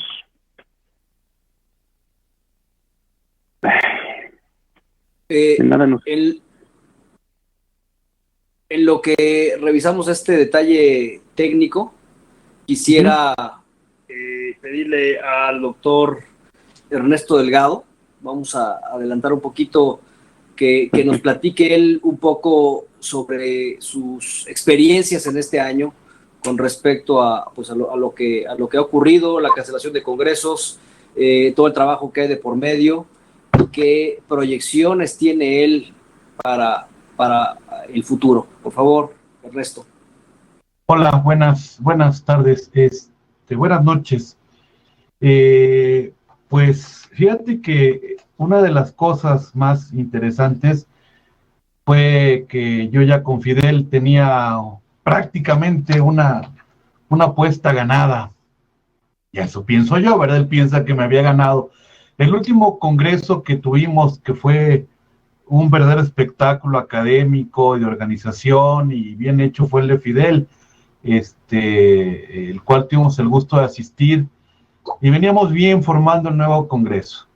En febrero, que ya teníamos prácticamente armado el congreso, se nos desarma con las primeras informaciones de COVID, lo pospusimos una vez, lo pospusimos una segunda vez y actualmente lo pospusimos una tercera vez, que llegamos a los tiempos del doctor Justino. Entonces empezamos a ver las fortalezas de lo que sería lo contrario a la sana distancia y la temporalidad. De aquí yo quisiera señalar que el problema, a diferencia, por ejemplo, de la influencia española de hace 100 años, es que contamos con recursos tecnológicos mucho mayores que nos permitan enfrentar de una manera mucho más exitosa y llevar a cabo nuestros proyectos, lo que decía Fidel con sus residentes, todo lo que ha dejado de hacer, lo que dice el doctor José Manuel Aguilera, lo que Saúl nos muestra, de tal manera que esto nos permite rehacernos y de una manera, quizás, a mí me encantaría poder hacer un congreso como el que hizo Fidel en Querétaro, donde permanecimos, estuvimos juntos, con mucho contacto, pero ahora parece que tendremos que mudar estas modalidades híbridas, o nos permite la siguiente oportunidad de utilizar lo que actualmente se llaman las TICs, las tecnologías de la información. De tal manera que lo primero que tenemos que asumir es nuestra falta de habilidad de estas tecnologías. Yo empecé asumiéndome como un analfabeta TICS, un analfabeta tecnológico, y entonces sumamos estas herramientas y empezamos a crecer y a vertir el conocimiento de distintas maneras. Parece que Justino ya está bien. Les dejo 3 preguntas para que en cuanto Justino termine las podamos continuar. Para el doctor Aguilera, terminando Justino, me quedaría con la pregunta: ¿enseñar o aprender? ¿Qué es lo que tenemos que hacer? ¿Qué es la modernidad? ¿Que yo aprenda o que el maestro me enseñe? Para Fidel, yo le voy a hacer la pregunta de cómo vamos a sustituir esta experiencia vivencial, que evidentemente la ortopedia, todos nosotros, nos pone en contacto a 3 elementos: el maestro, o el cirujano, el experto, el paciente y nuestro aprendiz, por llamarlo en términos muy primitivos. ¿De qué manera ha pensado usted de que vamos a sustituir esta experiencia vivencial? hemos visto con Saúl, y ahí me llevo a la siguiente pregunta, que hay elementos en los cuales, si estas nuevas tecnologías de la información nos pueden favorecer la educación médica continua y desarrollarla en mucho mayor aspecto que la forma presencial, pero también es muy claro que hay habilidades que no podemos desarrollar a lo largo de que son presenciales estrictamente. ¿Cómo pensaría, Saúl, en un momento, ya que Justino esté listo? Sí, estoy. Ya está, termino entonces. Listo. La pregunta sería, ¿cómo vamos a estructurar estas habilidades? Y la pregunta que me quedaría es, ¿cómo responder a la intromisión de los que llamamos no médicos en la formación médica y cómo hacer que tengamos un impacto mucho más favorable para la formación del médico que finalmente se debe a la sociedad? Listo, Justino, si nos haces favor. Listísimo, muchas gracias. Bueno, una vez superados los problemas técnicos, digo, si superamos una pandemia, superamos lo demás, pero bueno. Muy buenas noches a todos, como les decía, es gusto poder compartir esto con todos ustedes. Un saludo afectuoso. Y ante una pregunta específica en el futuro de la educación médica, creo que mi plática y mi participación va a ser de las más concretas y de las más cortas. ¿Por qué? ¿Los congresos volverán a ser como antes de la pandemia? No. Y técnicamente aquí debería dar las gracias a todos, desearles buenas noches y la mejor de las suertes y que se mantengan bien. Pero bueno, quiero ver algunos aspectos básicos de lo que tendríamos que entablar con todo lo que han comentado mis predecesores. Me llamó mucho la atención algunos de los comentarios que hacía el doctor Aguilera en función de la actualidad con nuestros residentes, así como los residentes de alta especialidad. Y lo que comentaba Saúl en el sentido de las opciones que tenemos ahora de simuladores y medicina electrónica y todo, nos hacen enfrentar ante una realidad distinta. A final de cuentas, vamos a tener que estar en un quirófano, vamos a tener que estar ante un paciente, vamos a tener que estar ante una situación que no sabemos si es segura. Y esto ha sido un problema a nivel global. Múltiples organizaciones, múltiples sociedades han tenido que cambiar radicalmente su estructura de enseñanza. Todos los congresos se han cancelado prácticamente en el año y esto ha llevado a un impacto terrible. Yo creo que un impacto económicamente devastador en todos los niveles de las sociedades, en todos los países. No solamente en la parte industrial, en la parte económica personal, sino en toda la cuestión médica. De alguna manera, no solo el desabasto de servicios de salud a los que nos hemos visto enfrentados, sino a la desidia por miedo, por incertidumbre o por falta de conocimiento adecuado, falta de información de una cantidad de pacientes que han abandonado sus tratamientos y que en un momento dado han dejado de asistir, y no únicamente por cuestiones ortopédicas, porque como quiera que una artrosis puede aguantar 6 meses y no va a pasar nada. Una necrosis avascular las hemos estado llevando 2-3 meses en espera con dolores muy fuertes. Pero pacientes con problemas oncológicos, pacientes con problemas mucho más serios, infartos, hemos visto un incremento en los problemas cardiovasculares de una manera fuera de contexto, y esto nos lleva a un desequilibrio en el sentido que la gente tampoco tiene una orientación adecuada para ver hacia dónde vamos. Si por otro lado tenemos el problema de la disponibilidad de servicios médicos y tenemos la gran problemática de la intención buena de los médicos ante una situación, ¿cómo vamos a coordinar todo esto? Y vamos dejando de alguna forma la parte de la enseñanza en un segundo o tercer plano. Pero es algo que para nosotros es indispensable. Es fundamental que continuemos con la educación médica en todos los niveles, en todas las especialidades, y más allá ahora de los programas de entrenamiento de residencias, de los programas de adiestramiento especial. ¿Qué va a pasar con la educación médica continua? ¿Qué va a pasar con nosotros como especialistas que estamos acostumbrados a tener un determinado número de eventos con el fin de incrementar nuestra actualización, de mantener los niveles de certificación exigidos por los diferentes consejos? ¿Qué es lo que vamos a tener que enfrentar? Y esto nos abre un gran panorama en relación a las estructuras físicas, como son los centros de convenciones, a la logística que nos va a llevar a la transportación, al hospedaje, a los centros de consumo, y todo esto se ve afectado porque a todos les ha pegado, a todos les ha quitado ingresos y a todos les ha limitado acceso. Entonces, tener que cambiar la organización global en los eventos masivos. Vamos a tener que cambiar esta planificación, tanto en su estructura como en su logística, sin dejar que caigamos en esto, lo que comentábamos, en una situación de tedio en eventos no presenciales, con una sobrecarga de eventos virtuales que en un momento dado pueden quitar la atención del médico y que puede perder el interés, porque uno va a ser por ahora nuestro medio más práctico para poder tener estas actualizaciones. ¿Qué vamos a hacer en relación a los congresos? Primero, no sabemos si vamos a tener congresos todavía y cuándo los vamos a tener. A mí me da mucho gusto ver los títulos que teníamos tanto del doctor Delgado como presidente del Congreso del 20, pues no hay tal Congreso del 20.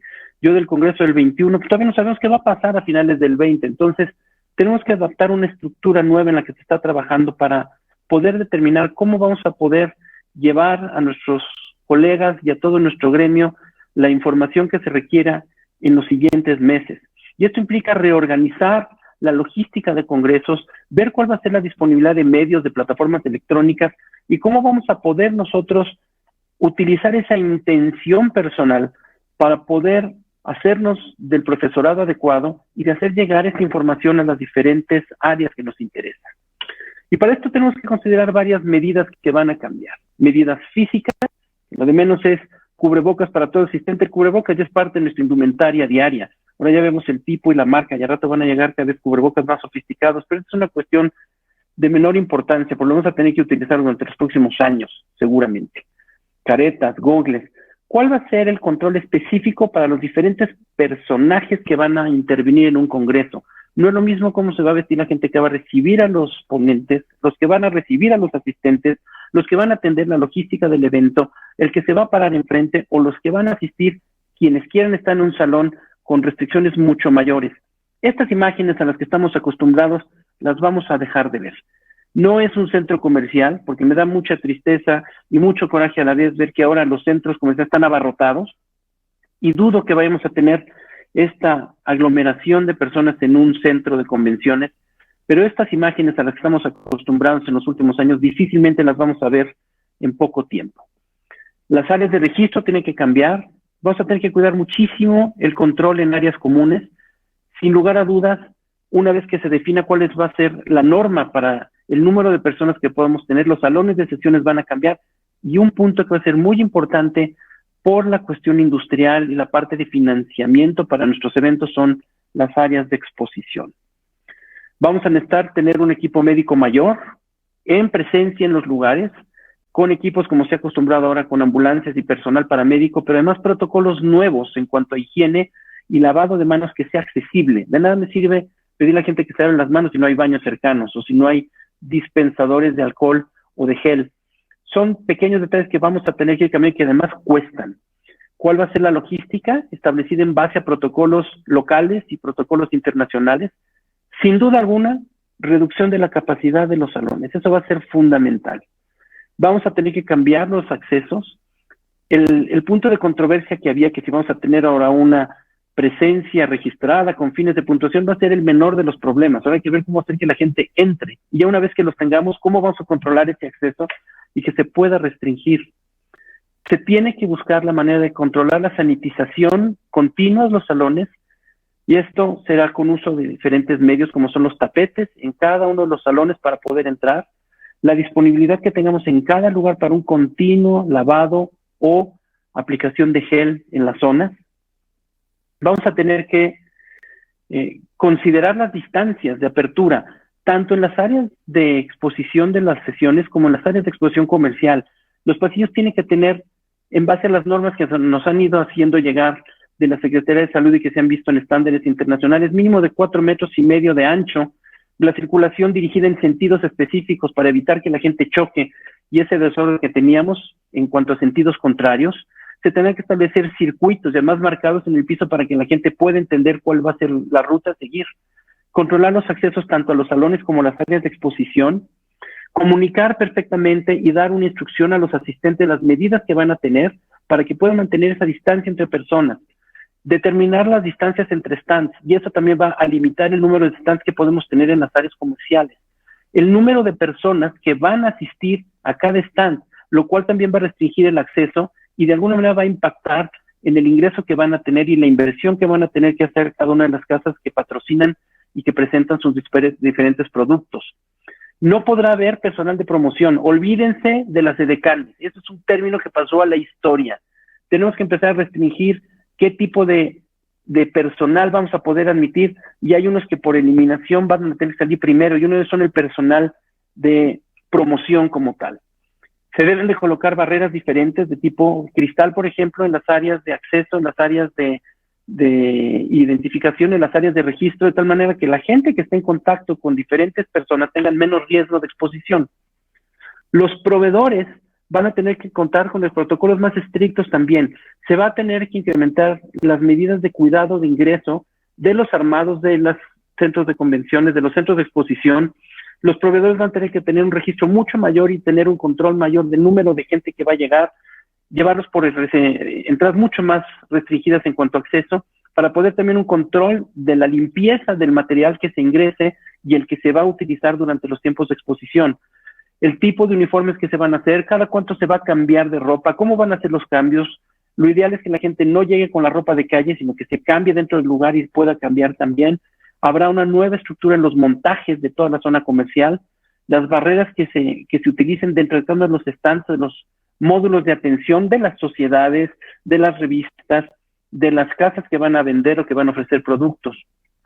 Otro punto va a ser la transportación. Hay que considerar que tanto la transportación aérea o terrestre ya tiene cambios, y esto nos va a llevar a lo mejor una menor disponibilidad de lugares en los vuelos, o disponibilidad de vuelos hacia las zonas donde vayamos nosotros a planear los congresos, y la transportación dentro de los lugares ya también va a ser un poco difícil, sobre todo hablando de transportación colectiva. Los centros de consumo y los hoteles tienen que tener cambios también. Por norma se han hecho diferentes ajustes y por ende no hay buffets. Los alimentos tienen que servirse de diferente forma. La parte de la alimentación va a cambiar radicalmente. La oferta de alimentos dentro del centro de convenciones, del centro de congresos también va a ser diferente, y eso también implica un impacto económico. No debe haber manteles, el personal debe utilizar otro tipo de cuidados en cuanto a la ropa que van a utilizar, y debe haber una disponibilidad de toallas constantemente y de menús digitales para que la gente no tenga contacto directamente con estos elementos. Los procedimientos de alimentos para llevar se van a incrementar. Seguramente se va a restringir aún de una manera mayor el consumo de alimentos y bebidas dentro de las salas. Y la parte de hospedaje es otro tema. Hay que considerar que los hoteles también están pasando por un momento difícil y de alguna manera están buscando tener mayor afluencia, pero eso los va a restringir porque su ocupación va a estar reducida. El personal de los hoteles se tiene que acatar también a protocolos distintos. La parte de los check-ins, tanto del hotel como del congreso, tiene que cambiar, y eso nos ayudará a que la misma membresía tenga una educación distinta y una cultura diferente para poder favorecer los registros en línea y registros avanzados y evitar esas largas filas en las mesas de registro, en las mesas de entrega de constancias. Las constancias probablemente no se entreguen ya físicamente, sino que trabajemos con constancias únicamente de manera digital, y habrá que trabajar con el consejo para ver de qué manera se va a otorgar la certificación adecuada y evitemos el contacto constante en cuanto a papel y el intercambio de objetos entre el personal de organización y los asistentes. Los hoteles tendrán que acatarse a sus normas y a las formas de sanitización distintas de los cuartos. Se han hablado de diferentes protocolos que se están cumpliendo, pero habrá que ver cómo se adapta a esto. Tiene que darse mayor tiempo entre la salida de un huésped y el que se puede ocupar el cuarto de nuevo, el número de ocupantes por habitación, cómo se va a distribuir las habitaciones en relación a los hoteles, y esto eventualmente irá cambiando conforme vayamos avanzando y vayamos aprendiendo, pero esto es distinto. Las actividades sociales prácticamente suspendidas, los eventos distintos no tienen lugar en los próximos años, yo creo. Podremos a lo mejor contar con algunas cenas o algunos eventos, pero las visitas, las comidas de la amistad, las visitas a diferentes lugares van a ser muy, muy castigadas por el hecho de lo que implican los transportes locales, lo que tenemos en función de los autobuses, la cercanía. Realmente son cosas que nos van a impactar mucho. Tenemos, en pocas palabras, que adaptarnos a un nuevo estilo de vida, y esto nos va a hacer cambiar en muchas cosas. Hemos cambiado en hospital, hemos cambiado en nuestra práctica, hemos cambiado en consultorios, y sin duda alguna la educación en los próximos meses, y yo creo que los próximos 2 años, va a dar un giro de 360 grados y otros 360 grados, y probablemente regresemos a algún punto similar al que estamos dentro de algunos años. Quiero agradecer Alberto Rosenbaum de la empresa Intermeeting por parte de la información que fue muy útil para la elaboración de muchas de estas láminas y los conceptos que nos pudo dar en función de la logística que ellos han ido viendo, y a ustedes por su presencia, y estamos en este mismo barco todos juntos y tendremos que ir navegando y caminando sobre el trayecto que se nos va marcando, pero no podemos hacer a un lado nuestros procesos de educación y continuar con esto para que podamos continuar con un proceso de educación adecuado. Muchas gracias. Muchas gracias, Justino. De verdad, pues es lo que viene ahora. No sabemos bien qué va a pasar, pero lo que estamos seguros es de que tenemos que adaptarnos a una nueva modalidad de hacer congresos, de las recepciones, de hacer cursos híbridos, en el sentido de que no todo va a ser presencial, y echar mano pues de la tecnología que tenemos ahora al alcance de todos. Ernesto, te quiero pedir por favor si volver a hacer las preguntas específicas para cada uno de los profesores y que nos contesten de manera breve para poder dar pie a algunos comentarios que nos están llegando aquí por las redes sociales. Para el doctor Aguilera, ¿enseñar o aprender? Según Wikipedia, una rotativa. Sí, muchas gracias, Ernesto.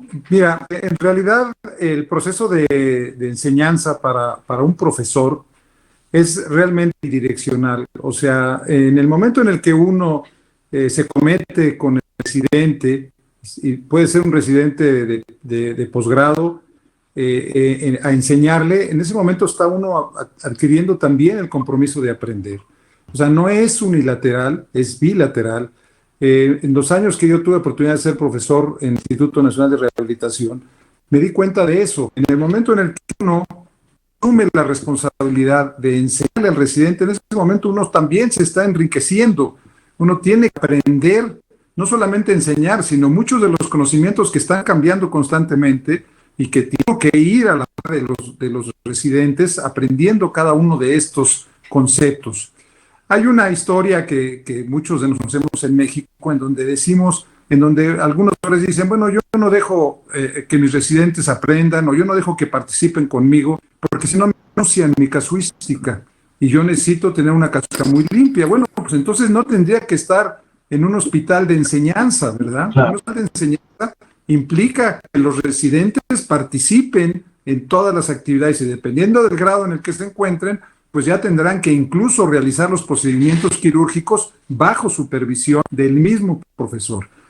Dejar como profesor que un residente realice un procedimiento quirúrgico implica que no sea el responsable de lo que pasa durante ese procedimiento quirúrgico. Y si las cosas no salen bien, no es culpa del residente, es culpa del profesor. Entonces, eso es una gran responsabilidad y no cualquier profesor está en condición de poder enseñar adecuadamente a un residente y obviamente lograr los resultados que nosotros estamos esperando y que el paciente está esperando de su procedimiento quirúrgico. Entonces, hay que entender que este proceso de enseñanza y de aprendizaje es un proceso bilateral. Los residentes también nos enseñan a nosotros los profesores. Y algunas teorías nos dicen que empiezas a enseñar cuando realmente empiezas a aprender, cuando estos dos lugares se intercambian y es una relación que va enriqueciendo tanto al profesor como al residente que va aprendiendo. Fidel, ¿cómo vamos a sustituir la experiencia vivencial? ¿Cómo vamos a hacer para que todo este tiempo y toda esta experiencia que no adquirió nuestro residente la adquiera? ¿Qué estrategias has pensado a ese respecto? Bueno, gracias por la pregunta, Ernesto. Yo creo que es lo ideal lo que comentó Saúl. Sin embargo, creo que está muy lejos de estar al alcance de la gran mayoría de los centros educativos, al menos de nuestro país, y yo creo que de la mayor parte del mundo. La realidad es que la única manera de sustituirlo es con enseñanza teórica, y creo que los residentes y los fellows se han enriquecido durante este tiempo con mucho mayor enseñanza teórica, y definitivamente lo que van a tener que salir haciendo es con menores capacidades quirúrgicas, habiendo aprendido más teoría, y tendrán que obtener esas capacidades quirúrgicas prácticas en su práctica profesional cuando regresen cuando estén en sus trabajos de base a sus trabajos definitivos cuando terminen su formación. También creo que la otra manera en que la propuse, que es al término del año de formación de los fellows o de los residentes, si pueden prolongar unos meses más, por lo menos para ir al extranjero y ir a otros lugares de rotación para adquirir las experiencias que no adquirieron en su lugar de formación inicial, es otra de las alternativas, pero eso va muy relacionado con la parte económica, con la parte familiar, con la parte social, pero eso es lo que le estamos proponiendo a nuestros fellows. Ahora, recordemos que esta carrera sabemos cuándo empieza, pero no cuándo termina. Tal vez tengamos también esa buena postura, ¿no? Si bien es cierto que no completamos esta educación tan formal, tan estricta, y quizás sea necesario un poco más de tiempo, recordemos que ninguno está completamente formado, y nunca lo vamos a estar. De ahí la educación médica continua, ¿no? Saúl, señalaste cosas muy interesantes, pero lo que más me llama la atención es esta intromisión que notas con muy claro, que todos aquellos no médicos que empezaron a entrar y de repente nos llenamos de unicornios en los servicios, pensando que cada uno de nuestros procesos de aprendizaje previos eran rudos, monstruosos, destructivos, antipedagógicos y técnicamente muy efectivos, y resulta que tenemos un modelo basado, me acuerdo mucho un amigo mío, el doctor Camacho, cuando estaba en Estados Unidos acababan de implementar este modelo en horas, y era como dices, el residente llegando a la hora apagaba el celular y nunca más volvía a estar en contacto. Algo que yo creo que todos nosotros vivimos una educación distinta. ¿Cómo rescatar ese modelo? No digo que estuviera exento de fallas, pero cómo hacer un sincretismo mucho más efectivo para una mejor educación médica continua. Yo muchas gracias, Ernesto, por la pregunta, porque esa es la pregunta del millón. Yo creo que hay que trabajar en lo que es ser médico. A nosotros se nos olvidó lo que es ser médico y nos volvimos excelentes operarios. Entonces, con el énfasis que además la regulación le puso al tema de cuántas ha hecho y cómo las ha hecho, y es hacer, yo creo que este es el momento de cambiar ese paradigma. El paradigma está en por retomar la figura de lo que es ser un médico. Médico cirujano, sí, pero somos médicos. En rescatar el tema de la formación en principios. Si yo tengo una buena formación en principios, el tema de las habilidades quirúrgicas se puede aprender después. A mí no me enseñaron a hacer abordaje anterior de la cadera cuando era residente. A mí no me enseñaron a operar de manera percutánea los clavos de cadera. Eso no me lo enseñaron en la residencia. Y eso lo aprendí después. O sea, esto es un continuum del conocimiento. Pero la oportunidad que sí tiene uno durante la residencia y que tiene uno con los residentes para explicarle el porqué de los principios, el porqué de tener un buen diálogo con su paciente, el porqué de conocer su paciente desde cuando se queja hasta cuando se rehabilita, creo que eso es algo que podemos hacer independiente de si tenemos pacientes o no, porque nosotros podemos agotar un caso y con un solo caso cumplir eso. No necesitamos tener las jornadas de 10, de 12 pacientes. Yo estoy trabajando a menos del 50% de lo que solía hacer, de operar 10, 12 pacientes un martes, revisarlo el viernes y volver a revisar los otros 20 que íbamos a hacer la siguiente semana. Eso se acabó. Pero sí podemos explotar mucho más y aprovechar lo que los pacientes nos enseñan, que es muchísimo. Es muchísimo, que es cosas que además no están en los libros, pero que además si uno las sabe leer del paciente, va y las confirma en la literatura, va y las reafirma en la experiencia de sus profesores. Entonces, yo creo que hoy en día lo que hay que hacer es hacer un trabajo mucho más, con más énfasis en el tema de los principios, en la toma de decisiones, y para eso no se necesita operar. Para eso se necesita además llegar a la conclusión de a quién no tengo que operar. Ok, y hacer mejores médicos. Mejores médicos, sí. Como practicantes. Doctor Justino Fernández, ¿qué vamos a hacer? ¿Qué propuestas tenemos? ¿Congresos híbridos? ¿Congresos menos nutridos? ¿Menos sociales? ¿Cómo sustituir la experiencia humana en ese momento donde las tecnologías de la información y comunicación son atemporales, pero nosotros somos temporales, tenemos un tiempo para cada cosa, y cómo dar este brinco para lograr una mejor educación médica continua. Tenemos que empezar ahora de un giro de 360 grados. Yo creo que dadas las condiciones actuales y las posibilidades de rebrotes y repuntes, la primera opción por ahora van a ser todavía las plataformas virtuales. Y empezar primero con congresos 100% virtuales en los próximos meses, y después migrarlo a híbrido y tener un punto de presencial y virtual para que en el paso del siguiente año podamos volver a alejar un poco esto y darle mayor prioridad a la parte presencial. Sin embargo, también esto nos ha dejado de enseñanza que la tecnología es un gran aliado y ha sido una gran herramienta para acercar a los más lejanos.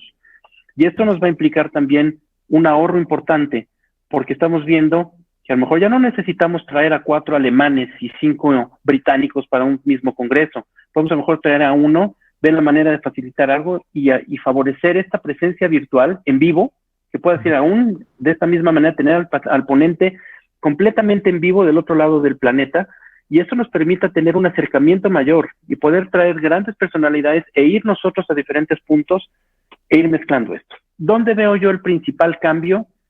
En la parte social, que era uno de los aspectos importantes de los congresos, la reunión con los demás, porque eso va a tener que restringirse. Vamos a tener un impacto muy importante en la cuestión económica, porque la distribución de dinero, tanto para los patrocinadores como para nosotros, va a cambiar. Probablemente sean congresos que nos van a costar menos, pero que también nos van a generar mucho menos ingresos. Van a ser congresos en los que nos va a costar trabajo regular la presencia de los participantes, porque yo puedo estar presente en un salón, pero no puedo garantizar que la gente esté detrás de su computadora todo el tiempo. No hay manera de que podamos controlar eso. Entonces, de alguna manera, tendremos que hacernos de herramientas, a lo mejor de algunos momentos de interacción en los que garanticemos que la persona está al otro lado contestando alguna pregunta o llenando algún tipo de examen que nos permita valorar y validar que esté realmente en ese tiempo, porque si no vamos a estar regalando puntos también. Tendremos que ver la cuestión de costos, porque ahora estamos acostumbrados a los webinars gratis. Difícilmente la gente va a pagar por meterse a un congreso y estar sentado detrás de una computadora 5 horas. Por otro lado, la gente está ávida de trabajo, ávida de regresar al quirófano, de regresar al consultorio. Son muchos retos. Y yo creo que en ese sentido nadie tiene la experiencia completa y vamos a tener que ir aprendiendo juntos e ir viendo cómo adaptamos esto. La tecnología está de nuestro lado, pero si nos descuidamos también puede ser un enemigo importante.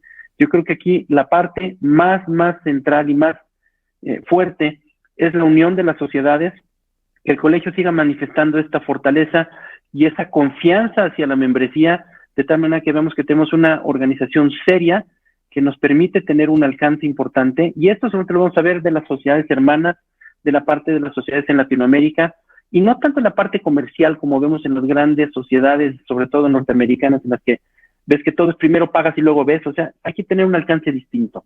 Vienen cambios muy importantes que nos cambian. Tú lo has visto, Ernesto, hemos tratado de cambiar cosas y de repente en un mes ya tenemos situaciones diferentes, ya se nos cambió el panorama por completo, teníamos un congreso, ya no lo tenemos un presidente, tenemos 2 presidentes, no sabemos qué sigue, y esto nos está cambiando por horas. Entonces, pues aquí estamos, y yo creo que lo importante es que sigamos con este interés, con esta parte, con este intercambio de conocimientos, porque es fundamental. Y como decía Saúl, nadie nos enseñó a hacer abordajes anteriores en la residencia, nadie nos enseñó a hacer muchas cosas, y esto tenemos que seguir transmitiéndolo.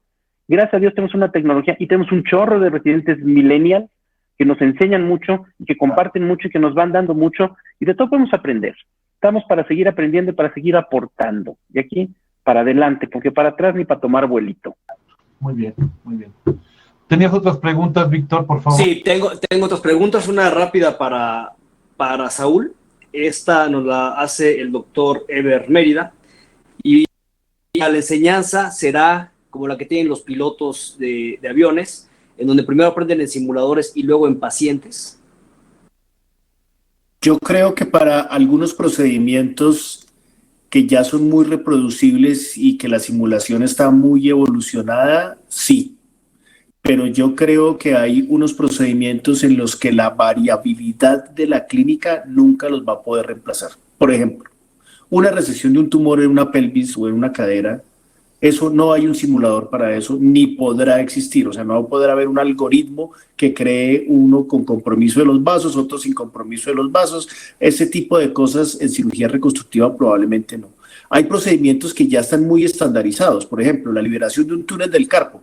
Ya hay un simulador que es perfecto para eso y que seguramente yo preferiría que me operara en el futuro un millennial que ha hecho 100 en el simulador y 10 en vivo y en directo, y no el cirujano que se formó como nosotros, que aprendió a hacer los 10 directamente sin haber hecho nunca una simulación. Y la simulación no es solo el simulador, son los cadáveres, son muchas prácticas, es hacerlo acompañado. Todo eso son escenarios de simulación. Entonces, para responderle puntualmente al doctor Mérida, sí, en algunos procedimientos, no para la inmensa mayoría en nuestra práctica, desafortunadamente. Una pregunta más para ti, Saúl. ¿El Congreso Latinoamericano de Cirugía de Cadera lo harán virtual? 100%. Va a tener, en principio, va a ser un modelo híbrido. No sabemos cómo va a estar el tema de los viajes, todavía no lo sabemos. Sabemos que los invitados internacionales no pueden asistir, por lo menos los americanos, porque tienen vedado viajar durante este año. En principio, si es posible, habrá presencialidad de los locales con virtualidad de los extranjeros. Ese es el modelo, obviamente acortando los tiempos, únicamente sesiones de máximo 3 o 4 horas al final de la tarde y parte de la noche durante los mismos 3 o 4 días, con temas muy puntuales. Y ya, ese es el plan que se tiene hasta ahora, que va a ser del 2 al 5 de diciembre, donde México es la nación invitada, además. Entonces, ese es el plan, pero como decía Justino, eso pensamos hoy. En Colombia tenemos un dicho coloquial que dice: una cosa piensa el burro y otra el que lo está cargando.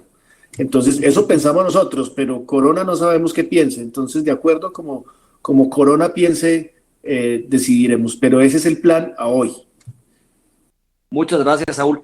Estamos ya llegando al tiempo. Es un tema, pues bueno, como todos los que hemos visto ahora en los diferentes seminarios, apasionante, y más cuando, bueno, contamos con gente con toda la experiencia.